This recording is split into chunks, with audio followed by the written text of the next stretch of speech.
let's take a quick moments to share what Swamiji have revealed during this power manifestation.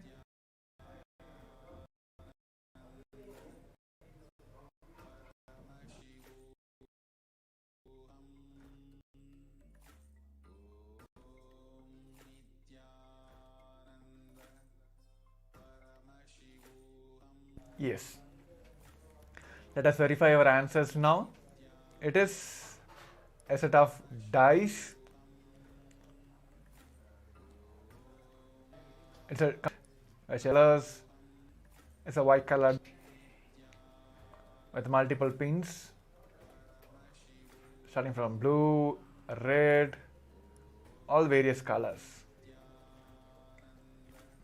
So now you can post and also share how many of you are able to manifest these colors or the pictures, or you might have just remembered or just came into your third eye that a person who keen about or who likes playing these dice games. So whatever Swamiji have revealed, please do share that as well. And also take a moment to post in your social medias, sharing your experience about the power manifestation.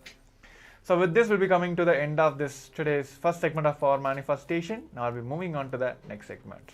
Thank you. Nithyanandam.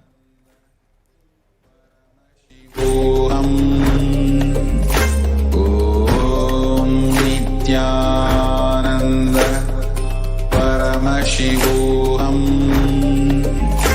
Om Nithyananda Paramashivoham. Om Nithyananda Paramashivoham. Om Nithyananda Paramashivoham. Om Nithyananda Paramashivoham. Om Nithyananda Paramashivoham. Om Nithyananda Paramashivoham. Om Nithyananda Paramashivoham. Om Nithyananda Paramashivoham.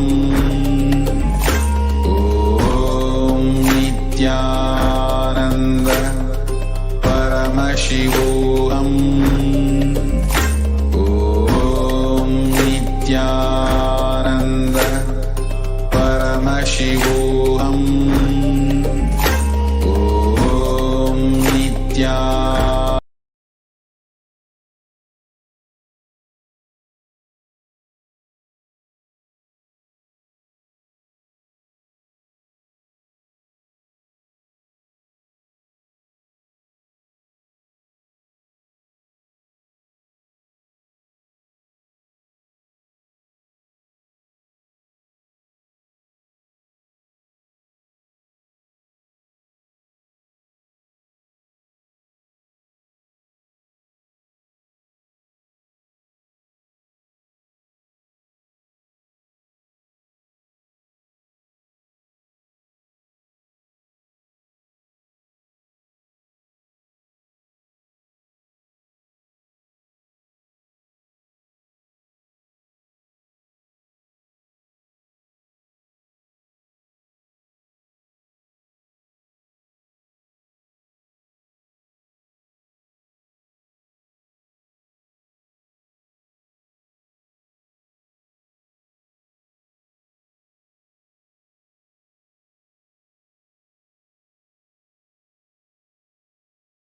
Nithyanandam Paramashivoham.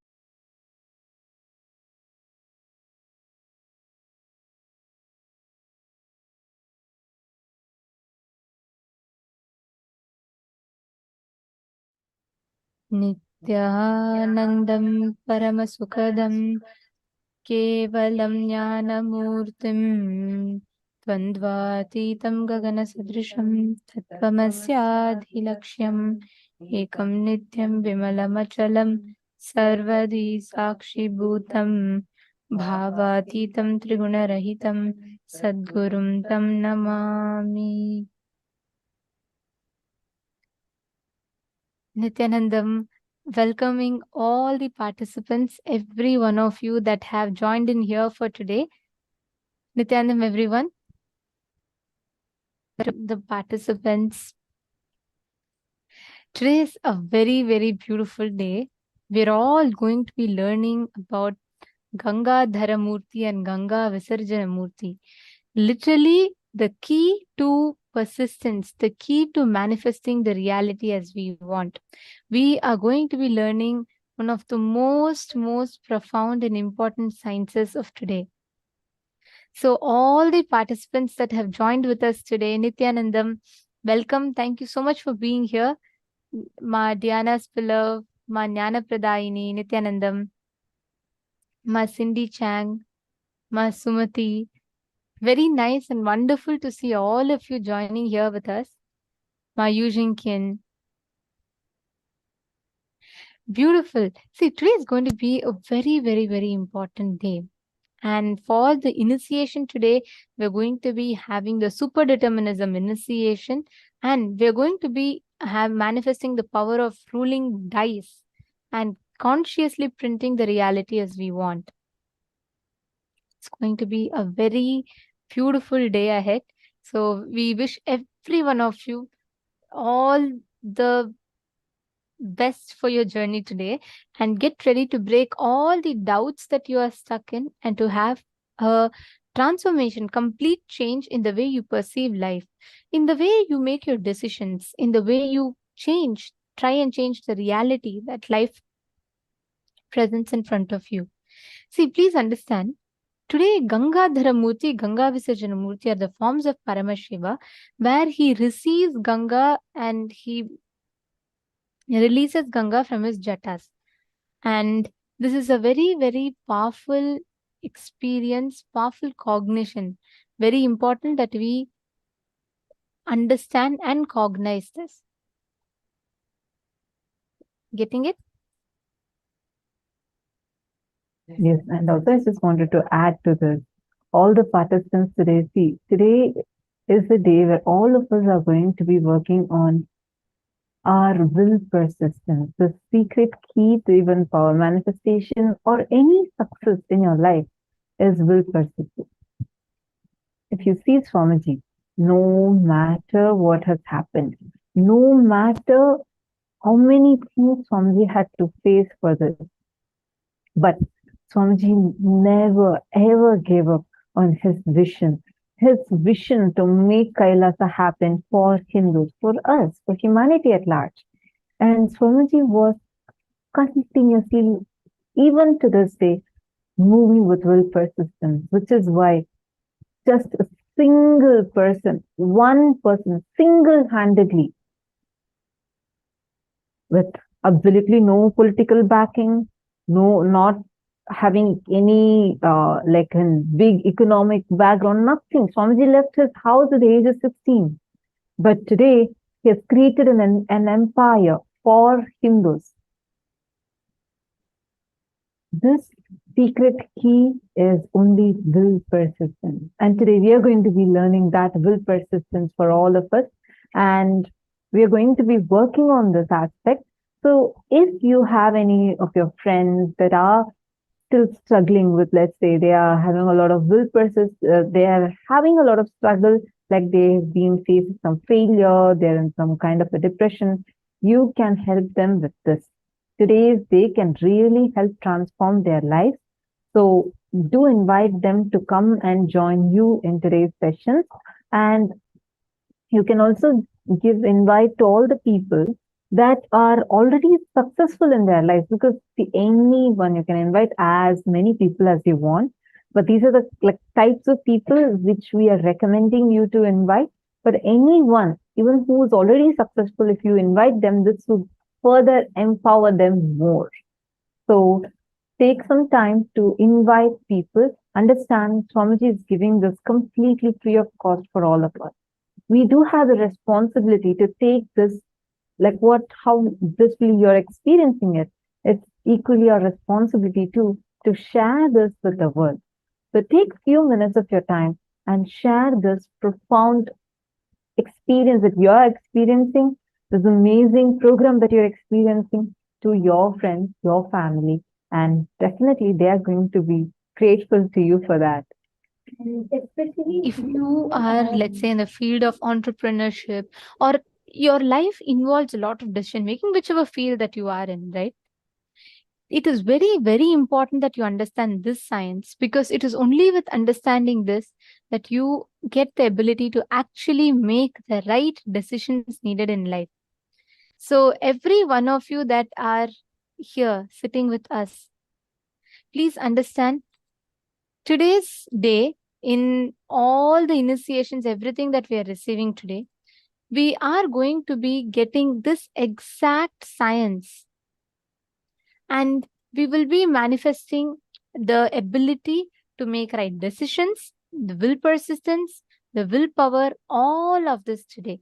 So don't miss. If you have your best friends, family members that you would like to invite, or your team members, like let's say you have a group of colleagues or employees that are working with you, please do invite them for today's one day. It can be a life-changing course for them. So let us all get started. In the first session today, we are going to be learning about Satya Loka.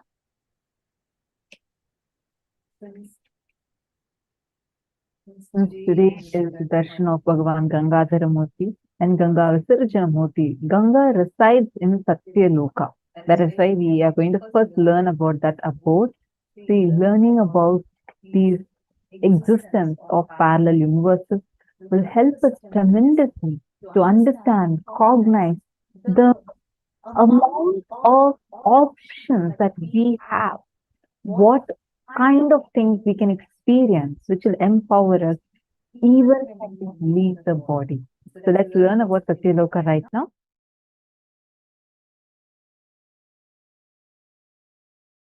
There are vertical time zones, Bhur, Bhuva, Suva, Tapa, Satya.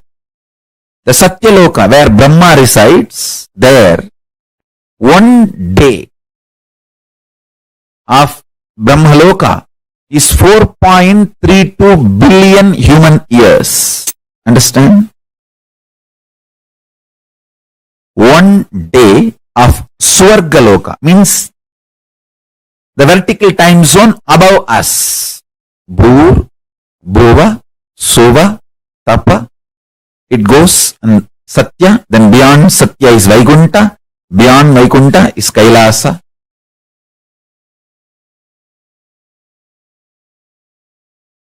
Below Atala, Vitala, Sutala, Talatala, Batala.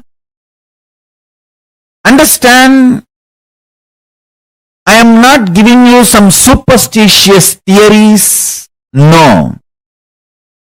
I'll give you precise understanding and experience of these vertical time zones. And understanding about these vertical time zones as a direct utility for your day-to-day life. It can bring tremendous physical health, mental health, psychological wellness, a very powerful way of existing, and above all, life of Paramashivoham. You can exist embodying the space of Paramashiva, state space of Paramashiva, and manifest powers of Paramashiva.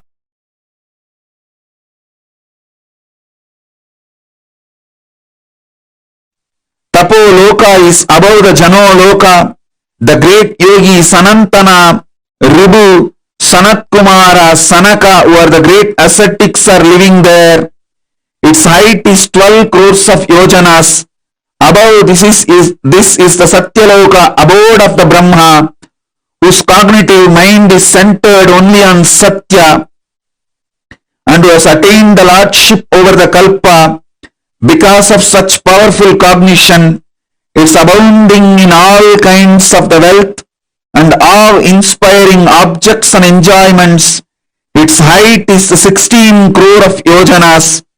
Savitri, the Vedas and the Upavedas are there, assuming their relevant forms above the Satya Loka. There is abode of Vishnu, Paramapada, who subdued Madhu.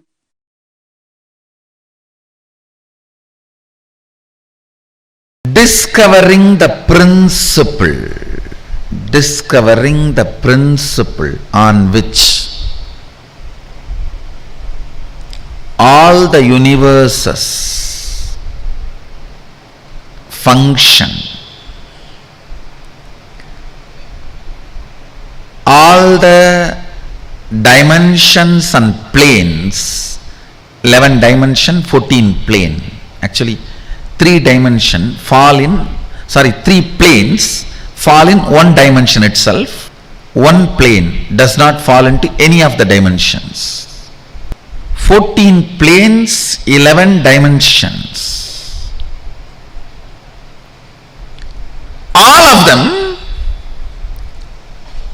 function on one principle. For example, if you are habituated for New York lifestyle and enter into old Varanasi, you will have a big cultural shock. If you are habituated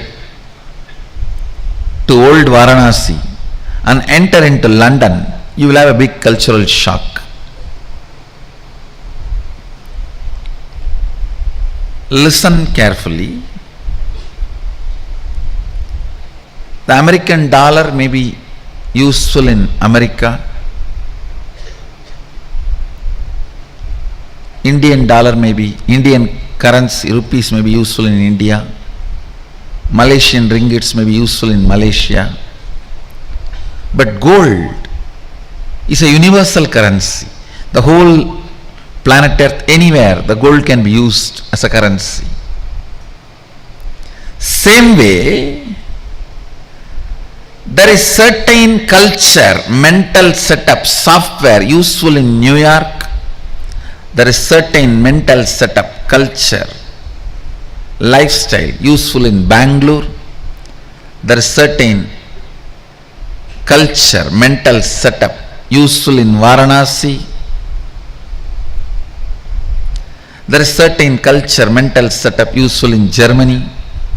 If you move to a different place, you will have a cultural shock.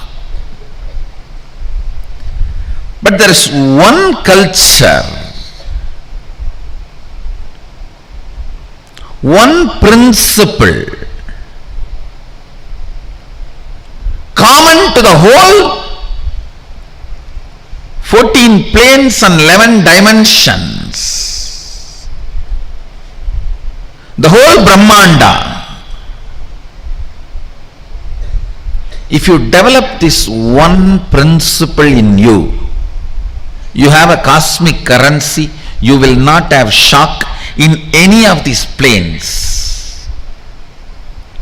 Any transition into any plane, whether you go to Pitruloka, Bhuloka, Bhuvaloka, Tapaloka, Tapuloka, it's called Satya Loka, Brahmaloka, Vaikunta, KAILASA, Goloka, Patala.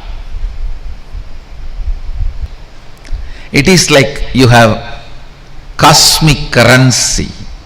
That principle is oneness.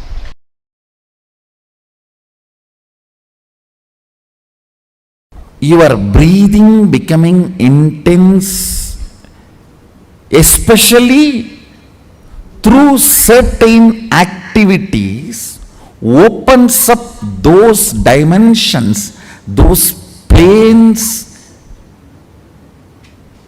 and your brain awakens the ability to have access to those dimensions. Listen. Now, you are intensely listening to this truth, and even if it is going above your head, you are trying to let me.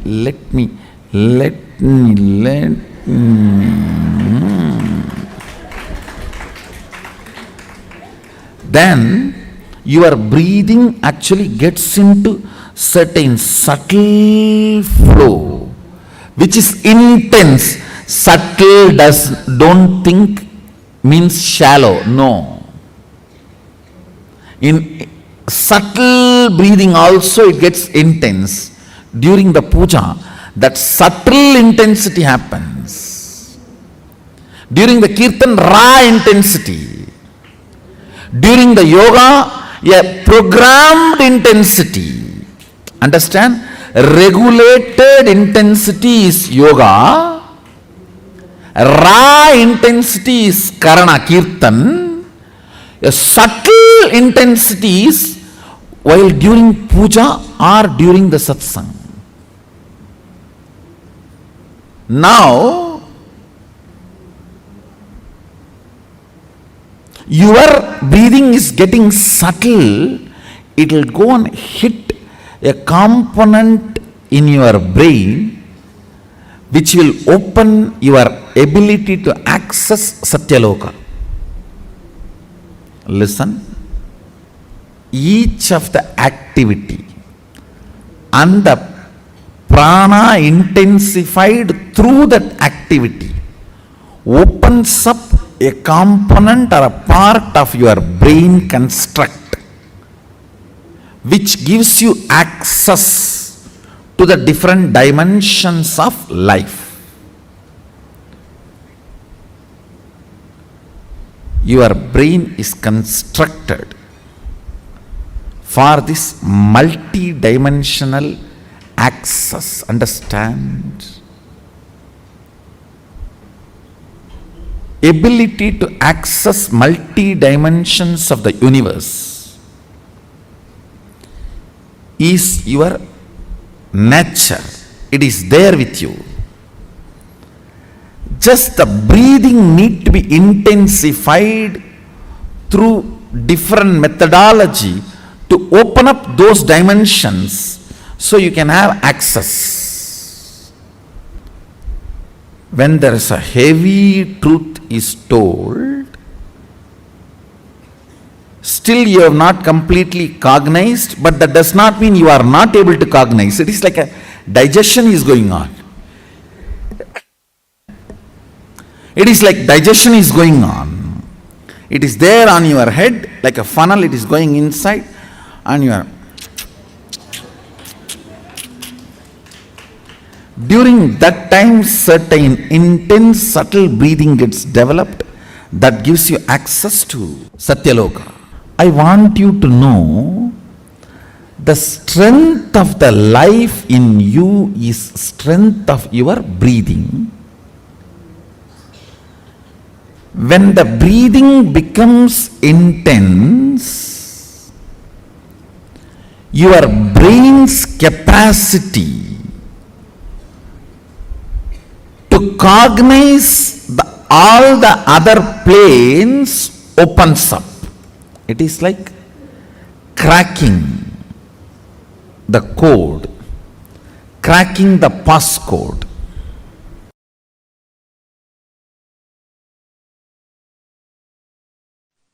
Listen, if you are experiencing oneness, it is Maharloka.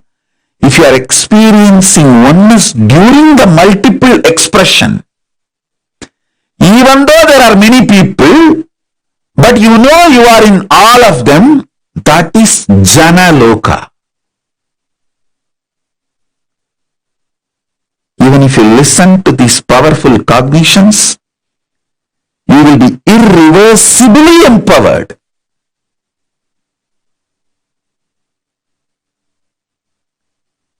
Tapaloka is that last struggle you go through. Sometimes you know you are Paramashiva, sometimes you just slip off, but again you say, I am Paramashiva. That space is the Tapoloka. An absolute surrender.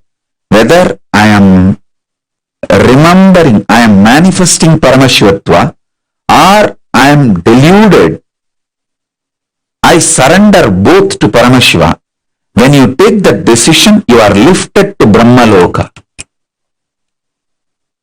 You move to the Brahma Loka. The deep surrender lifts you to Brahma Loka. So understand? Then from there you move to Parandama, Vaikunta, and Kailasa, then Mahakailasa itself.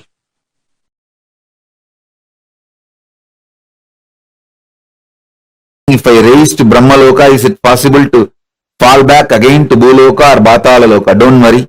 Even if you raise up to Swarga Loka, very rarely people fall back.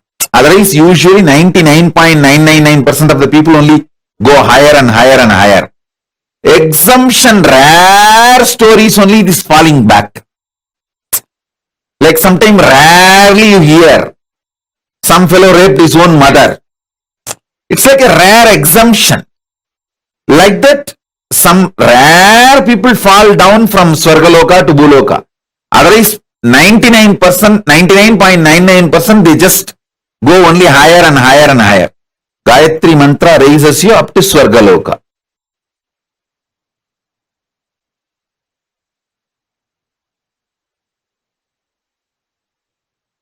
All Purusha, Prakriti, everything you know ends in Brahmaloka. Above Brahmaloka, nothing you even imagine about it. Nothing you can even imagine. You can only experience. Till Brahmaloka only are your imagination projections can even measure.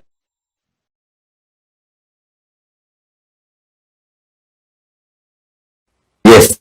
Listen. Are you all ready? Shall we enter into the Brahmanyana session? The Satya Loka. Pure intelligence session. Oh God. Till now what was going on was only introduction. Now only we are entering into the subject. Come on. See. What is Brahmanyana? Aham Brahmasmi. Tattvamasi. Ayam Anma Brahma. Sarvangalvidam Brahma. Prajnanam Brahma. Listen, I will explain everything. I will explain everything. First listen to all these words I am uttering. Aham Brahmasmi. Tattvamasi.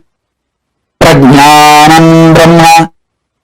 Sarvangalvidam Brahma. Ayam Anma Brahma. Shivoham. Soham. All these statements mean the same.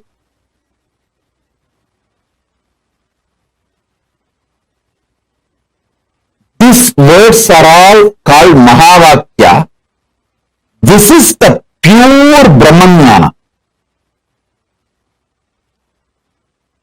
This is the pure Brahmanyana, Satya Loka.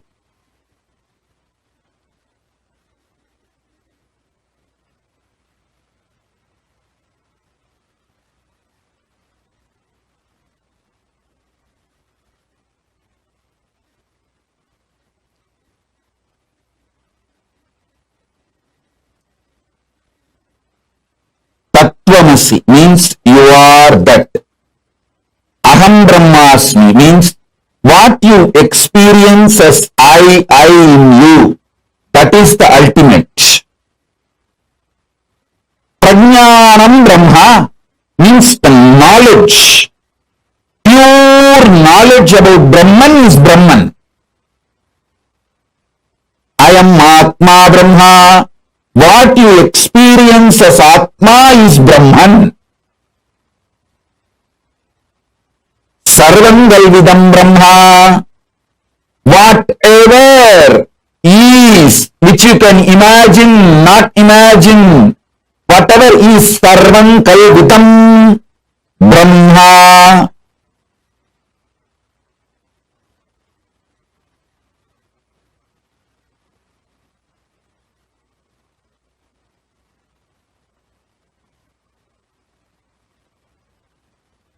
of you please listen. Complete attention please. Prajnanam Brahma means complete knowledge about Brahman is Brahman. Sarvam Kalvitam Brahma, everything exists. You know, you don't know, everything is Brahman. I am Anma Brahma. Your very soul, core is Brahman. This knowledge leads you to Brahmaloka, space of Parabrahma. Listen. Satya Loka and Brahmaloka is one and the same. Even if you reach Satya Loka, that's enough. From there, automatically you will merge into Parabrahman. Making this truth not as first priority, but only priority, takes you to Brahmaloka. Now, whatever I said, these few words, whatever you can capture, whatever you understood, type it. Then I will take you to the next step. Listen.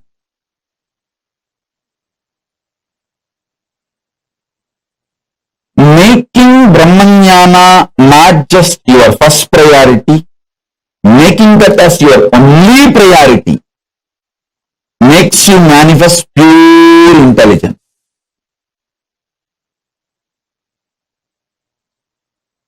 Come on. Sit with this one truth. I'll infuse the Brahmanyana in you. Sit with this one truth now. You can keep your eyes closed or open. Come on.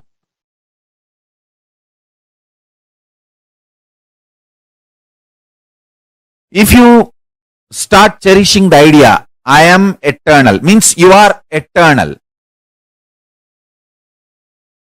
Aham Brahmasmi. Start cherishing the truth. Aham Brahmasmi means you are eternal. Whatever you feel as you is eternal. When you start cherishing this truth, everything else is impermanent. You will see all the psychological, physiological, neurological ups and downs in your life drastically reduces. More and more you get centered on the truth, powerful cognition, you are eternal. Aham Brahmasmi. Other than you being eternal, everything else is not you. When you cherish this one powerful cognition, internalize it, so much of powerfulness will manifest in your life. It raises your physical health, mental health. Nobody can put a value for you. You decide the number. Your utility for yourself and others increases. Wealth is nothing but your utility for yourself and others. If you are able to increase that, your wealth increases. It has nothing to do with education. Understand? Qualification is different, competence is different. Life is all about competence, not about qualification. Qualification may be an initial visiting card, good visiting card, but that doesn't make you successful. Competence makes you successful. Powerful cognitions makes you competent.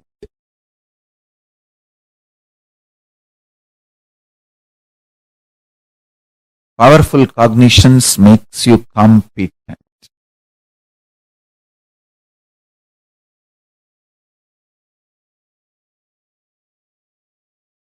The most sweetest word Parabrahman wants to hear is Aham Brahmasmi. You declaring I am Brahman, oh God, I am Parabrahma. Paramashiva is waiting for you to declare, hey, Paramashivoham. Understand this. Understand one thing. Evolving in cognitions is absolutely celebrated in multidimensional logic. This is one of the most important truth. Ontology of Paramashivoham. In Paramashivoham ontology,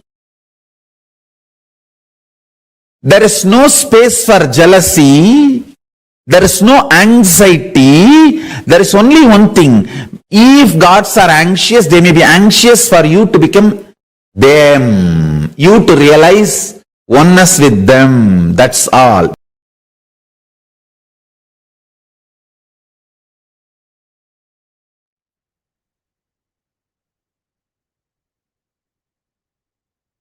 Such a beautiful session all of us just had now. The session on Satya Loka, you would have never seen many of these videos anywhere else before, because these are exclusive sessions just for the Paramashivoham and Paramashivoham participants. And especially the session where Swamiji explained about the Mahavakyas, like Aham Brahmasmi and Tattvamasi, all these are Mahavakyas, just which powerful cognition meditated upon can directly lead you to the ultimate. And like Swamiji beautifully revealed, surrender, that last struggle, that last all the basic identity that we're carrying, when that drops and when we are experiencing absolute surrender, we are in Satya Loka, the space where you are in absolute bliss and joy, knowing that whatever happens in your life is not your doing. It is Paramashiva's doing for you. And when you leave everything to Paramashiva, that surrender is what opens up Satya Loka to all of us. This is such a beautiful and a very powerful session. Swamiji has revealed about how each of us experience that space of absolute surrender. That space of absolute surrender is Satya Loka. That is what we all experience. When the Satya Loka opens, when we all enter into the Satya Loka, this is the exact experience that our being receives, our being has. Now, every one of us that are sitting here, Satya Loka is the abode of Brahma, the place where Brahma exists. And Swamiji tells beautifully, right? Our brain is constructed for multidimensional access. Like when your breathing becomes intense, especially through certain activities, it opens up those dimensions, those planes, and your brain awakens the ability to have access to those dimensions of the cosmos. That absolute Brahmajnana that you experience, what Swamiji calls is absolute surrender. Start cherishing the truth that Aham Brahmasmi, means you are eternal. Whatever you feel as you is eternal. When you start cherishing this truth, right, everything else is impermanent. You will see all the psychological, physiological, neurological ups and downs in your life will drastically reduce. This is one truth, if we all apply, literally we can experience that powerful cognition manifesting immediately then and there itself. Are you all catching it? That absolute surrender is what is Brahman. That absolute surrender is what is reality. Catching it? Are all of you getting it? Now, can I request every one of you to type out, what do you understand exactly as surrender? What is surrender according to you? Come on, all of you take a few minutes and quickly type out. I know I see some of you who are typing the powerful cognitions that you got. Take a few minutes and type out all the understandings you had from the session. Ma Sharmi Patel, Ma Nithyananda, Ma Prema Tavasi, Ma Mahajanani. Ma Mahajanani, you seem to be so happy. Nice to see you smiling so beautifully. Okay, come on, all of you share what are the clicks you got from this session.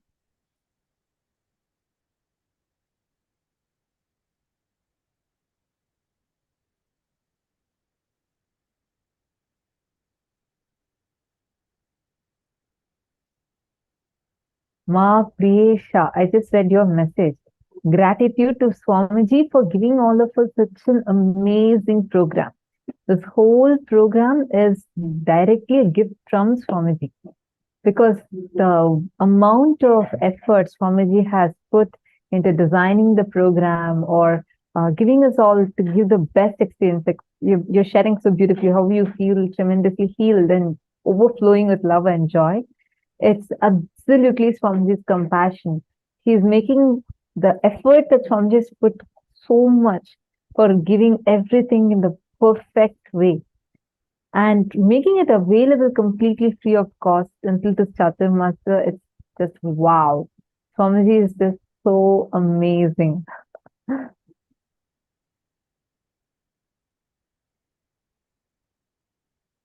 Oneness with Paramashiva.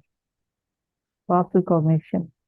Surrender, not knowing what will be the outcome of the world situation, and completely be in open space and accept whatever Paramashiva wants to give to us is surrender. Okay, that's my Priyatma Swarupini. Beautiful. Oneness with Paramashiva, my Ratna Prabha. Diana below has posted, powerful cognition makes you competent.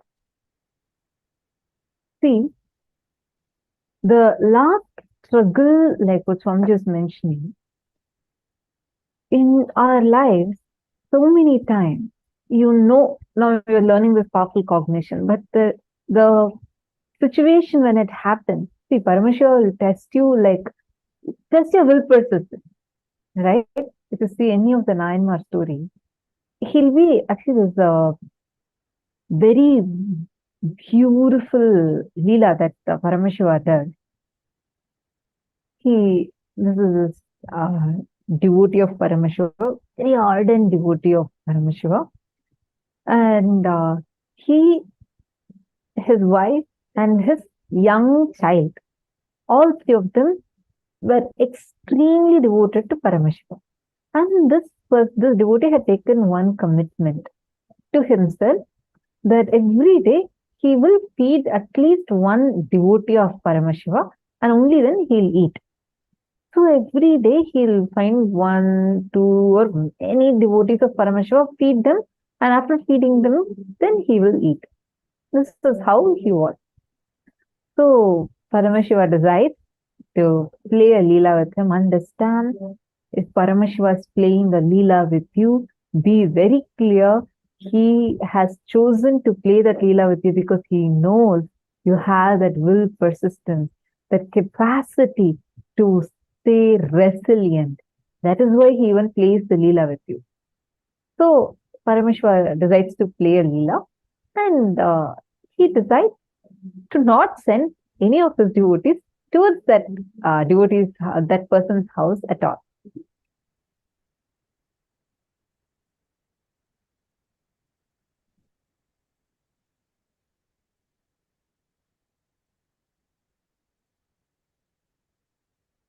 And this person is waiting, like he doesn't know. I'm just trying to remember his name. So this Nayanmar, he becomes a Nayanmar. This person is waiting. He's looking here, there. He goes everywhere, tries searching. He is not able to find a single devotee of Paramashiva. And he's like going everywhere, street by street, he's saying, it's morning is over, afternoon is over, it's almost evening. And he's like almost about to faint. He's that hungry. But he's very clear with his vow that he will only eat after feeding any devotee of Paramashiva. And Paramashiva comes in the form of a Ghori Baba. He comes down And he starts going in front of this person's house. And this guy was like literally praying to Paramashiva. And the moment he sees one Aghori Baba walking, he just runs and falls at his feet. He requests, see, I have this guy's name was Tirutondanaayana. And he had, the Tirutondar was extremely devoted to Paramashiva. Right? So he goes and falls at this Aghori Baba's feet. The Aghori is actually Paramashiva, comes in the disguise of an Aghori.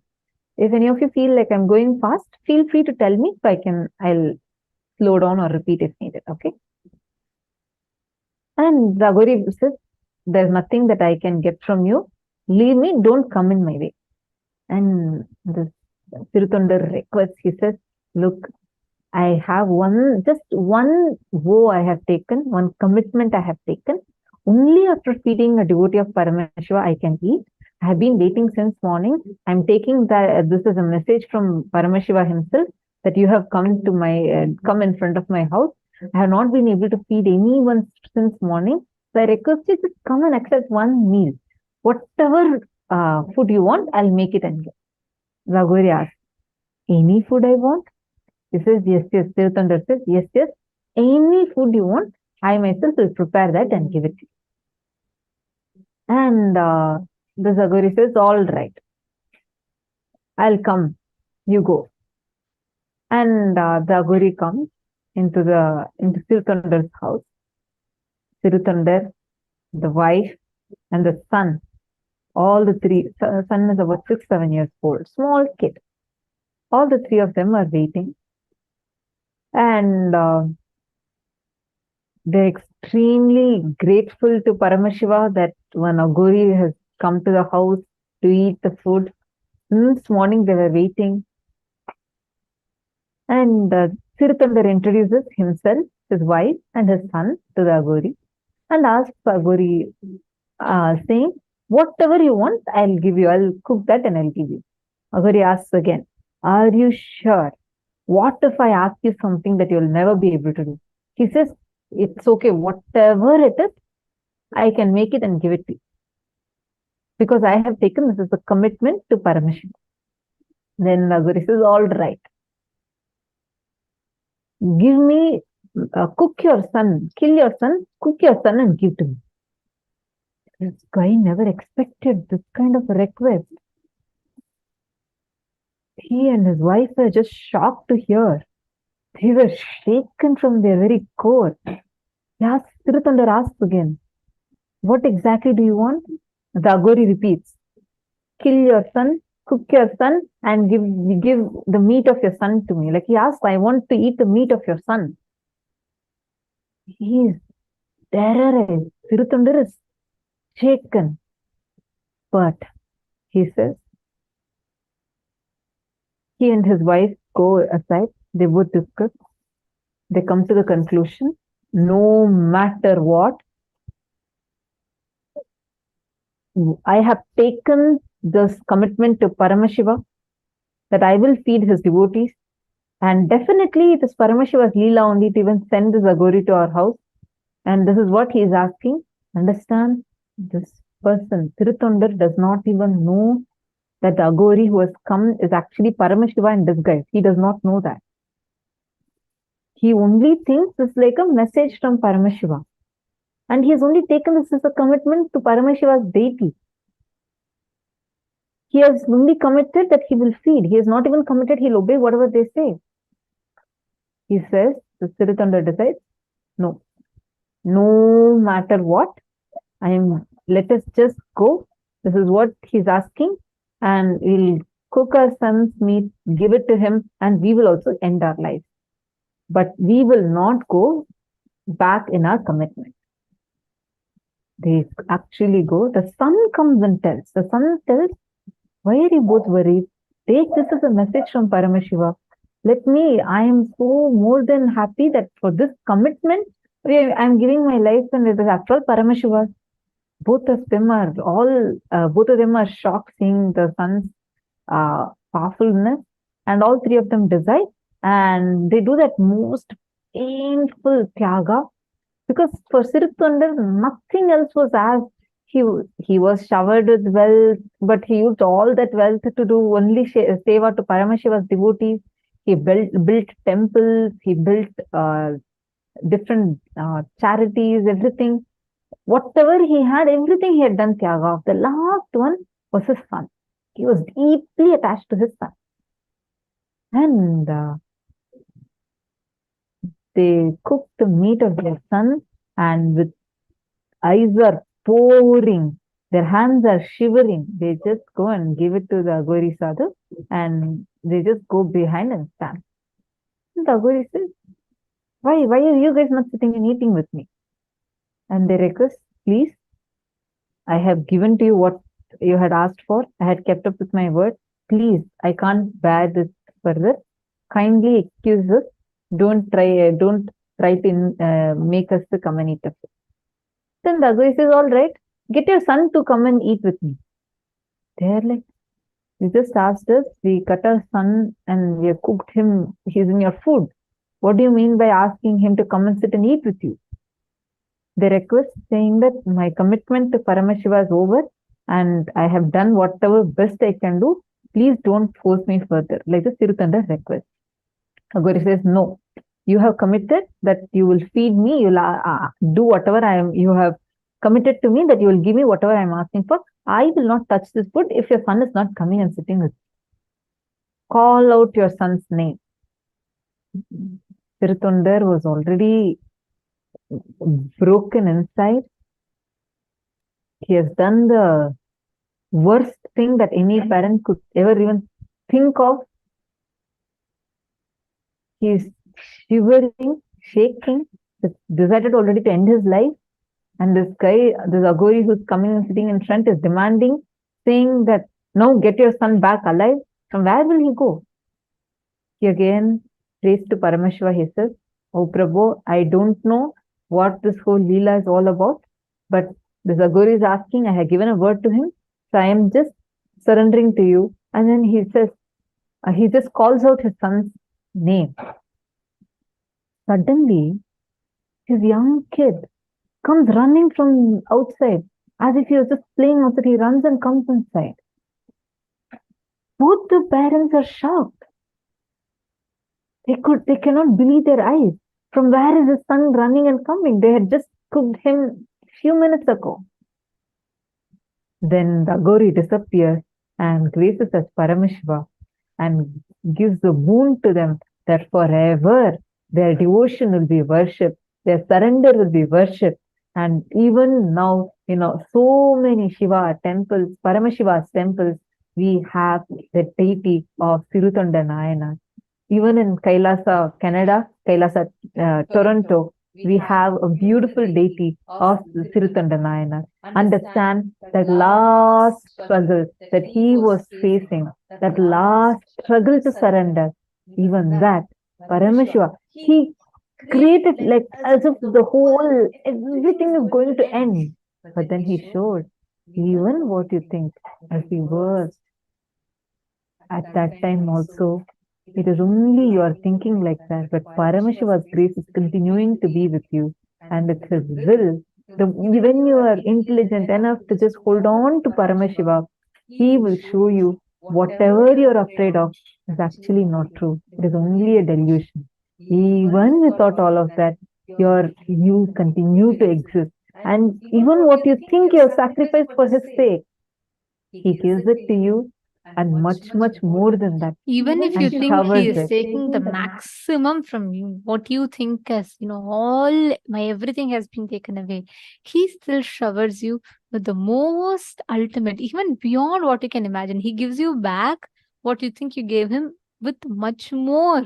The sun which came back was not just normal. He was now literally Paramashiva's own extension. Paramashiva, living that enlightenment as Paramashiva. That space is what Paramashiva gives us. Even beyond what you think, what you understand, what you can cognize, Paramashiva gifts this science to us.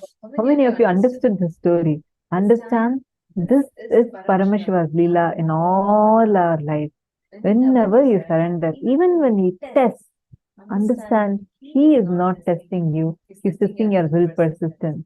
Now see, after thousands of years, till now, Tirthanda Nayanar, greatness, his devotion, his surrender is celebrated in so many temples. Processions are held for him. Understand that when you are, that last surrender that you are doing is the one that actually helps you. That is the only thing that you need to surrender. But when anything you give up for him, understand you will get him and what you had given up also. But anything for which you try to give up on him, you will neither get that nor you'll get him. Just remember this. This is the key. This is literally the key to experiencing, opening up the portal for you to enter that highest parallel universe, the Satya Loka, surrender. And this is surrender. Not our calculated saying, oh, okay, Paramashiva, I'm giving you this much. You have to give me this. Let me wait. If you don't, then I'll withdraw.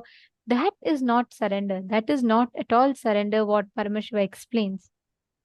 Now, all of us from this exact same experience, let us all enter into the power manifestation session. Today, we are going to be manifesting a very, very beautiful power. We are going to be manifesting the power of communicating with nature and bringing rain. Actually, imagine, see, every one of us are like so much in, not in touch with the reality around us today, the nature. We are constantly creating this for ourselves.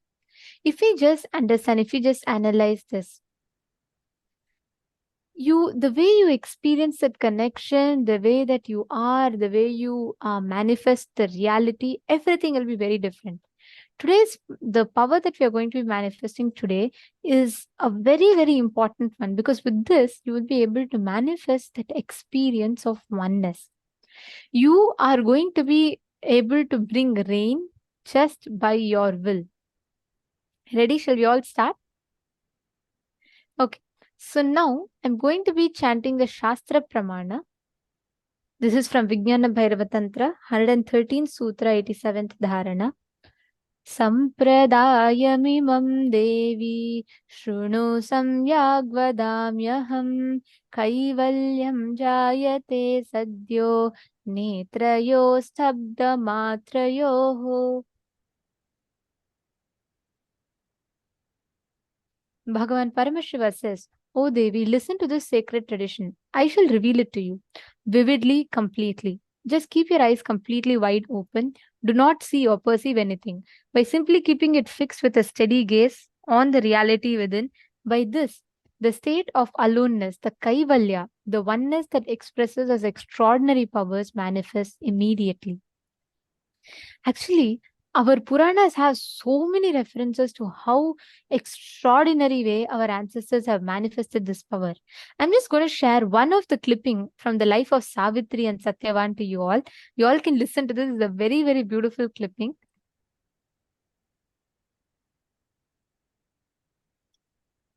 Power manifestation, enlightenment science of Hinduism is not just little peace and little bliss. No.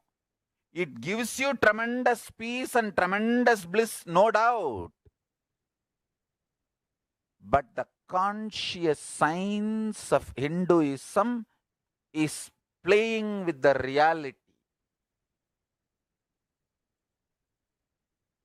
One chaste woman who does not want to lose the husband for some reason because she loved him so much, she just stopped the sunrise. And it is true.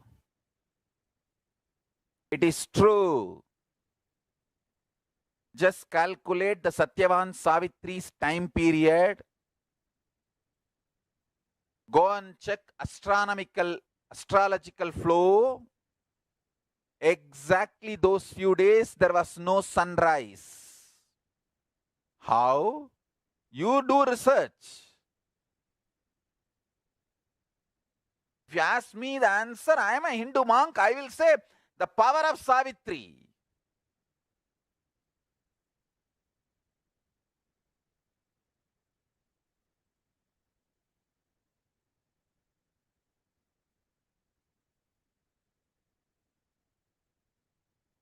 You can try to find out whether there was any huge dust cloud formed between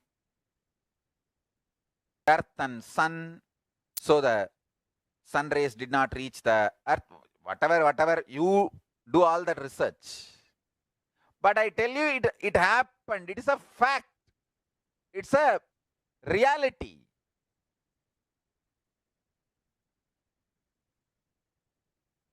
Savitri was able to stop the sun rays falling on the planet Earth for few days. Chastity.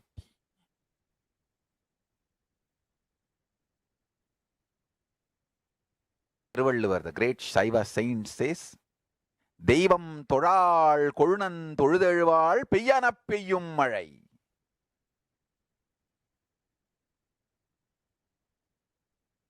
Toral means not worshipping, no need to be worshipping. It means she experiences husband as God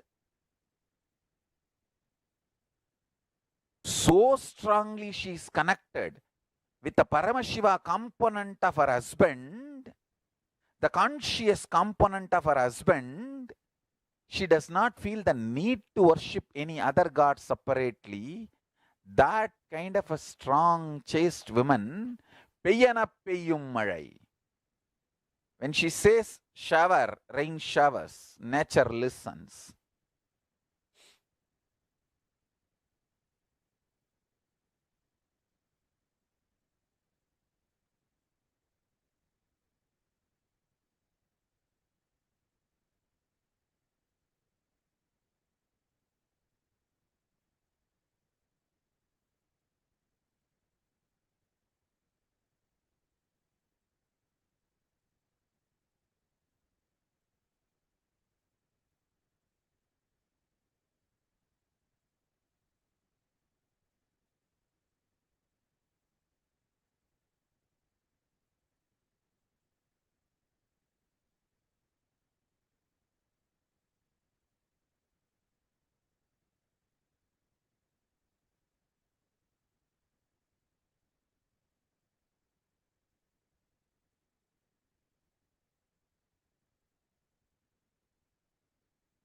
Day starts with sunrise. I don't know how many of you today observed. I got a little late for the Dvajarohanam. It is supposed to be 6:40 to 7. I told the sun, don't come out till I finish the Dvajarohanam. And today, 40 minutes sunrise late. See the Biddi sunrise time today. See, there's a Google thing, there's a website where the sunrise time is supposed to be time and actual time is recorded. Today will be 40 minutes late.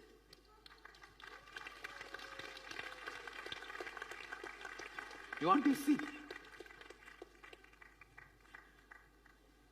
It was actually only after I came out, finishing the Dvajarohanam, sun was even seen in the east. Not because of cloud. Cloud means he will be seen higher.